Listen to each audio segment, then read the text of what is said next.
Hey everyone, Mulligan here, and welcome to episode 21 of Eternal Errors. For those new, this is a series where we take a look at some mistakes I make and I attempt to educate others on what the correct decision is in a given situation. Typically, each episode focuses on a specific deck. Today we'll be looking at Hooru Midrange. This time around, I will include a link to the current deck list I'm using in the video description. Let's get started. The first game we'll be looking at is against Blind Monkey, who is on Fel Control. I know I'm the beatdown in this matchup, so I've been playing it out as such, at least the best that I can. There's a lot of back and forth, even when we get into the late game, as I'm able to just barely keep up with two Champion of Cunning that were also brought back by a pair of Dark Returns, by the way. My opponent plays a Rindra followed by a Torgov that they stole from me with Found Bloodcaster. I'm facing a scary board, but my opponent is low on health. Let's listen in and see what happens this turn. Alright, let's do...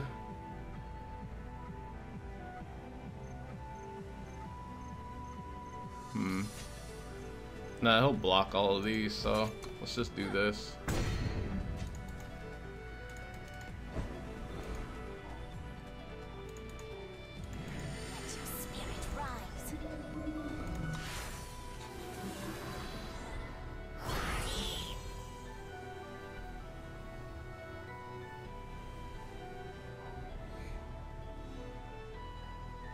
Okay. That sucked.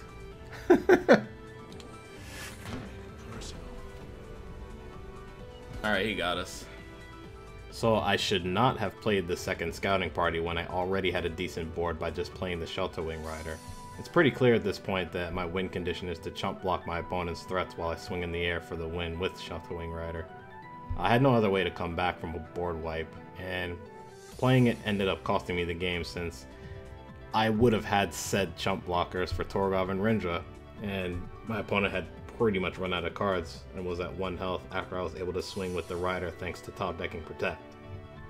In a lot of cases, if you're a mid-range deck and you're facing control especially, you'll need to hold on to your big comeback card that gets you back in the game after an inevitable board sweeper so you can stay in it. Next up is a game against SC Gabby, who is on Praxis Midrange. Things have been pretty quiet in the early game, as usual, when facing this deck, but my opponent ends up getting a ton of value with a pair of Reliquary Raiders. That card advantage leads to me losing a bunch of tempo on board in the mid game. After attempting to catch up with Scouting Party, I'm now in a situation where I need to decide between playing Daraka first or playing Island first. Let's see what I go with. So, let's see. I can, what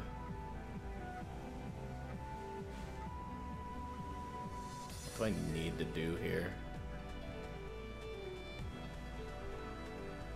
When I play Island, she gets Aegis. Daraka seems a bit slow. I can play this Stun Dawnwalker. I get to block and kill the 6/7. That leaves 3, 8, 11, 12, 17 damage. I can chump block a 5/6. I can double trade with a 3/2. That's 9 damage. I go to 4. That seems fine. My alternatives are to play Valkyrie Enforcer, silence the Dawnwalker, but then I have to trade Island's Choice this, block this, and it's still the same, but I don't have these down, so I think we'll go with this. And chill. Yeah, that's the plan.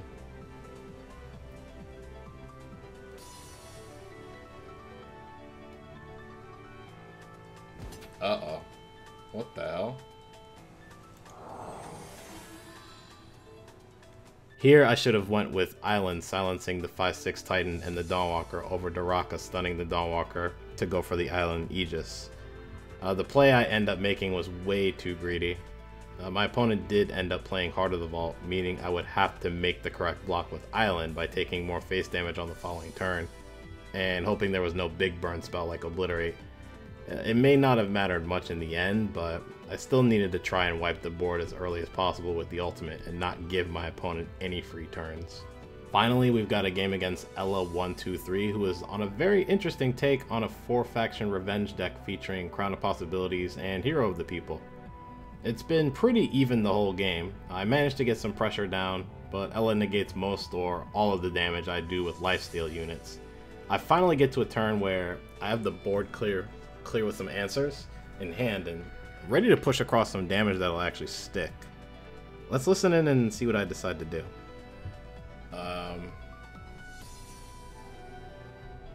He has to have an insane turn. I think we swing with these guys.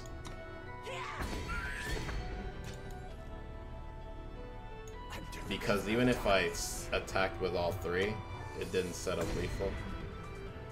Like, he'd be at 11 right now. Actually, it would set up lethal. So I should have maybe ace-based.